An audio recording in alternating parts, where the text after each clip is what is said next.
Small and medium enterprises are estimated to contribute approximately 1.4 trillion shillings to Kenya's gross domestic product, in the process accounting for close to 50% of the jobs in the country.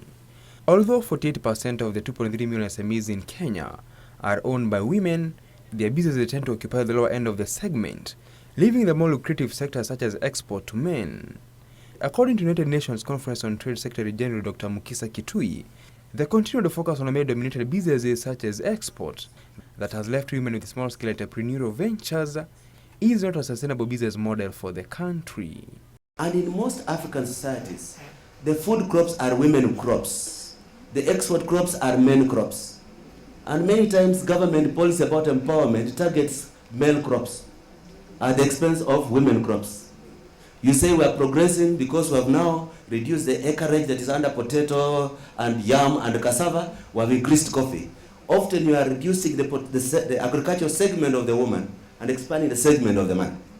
Unless you identify this as the problem, you cannot find a solution to it. So if you are in Nairobi, you manufacture product, you can take it to Tanzania, you can take it to Uganda.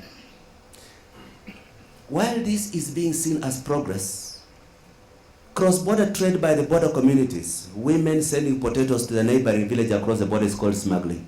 According to the World Bank, women spend about 90% of their income on their families and communities, which is more than double the 40% that men spend on the same.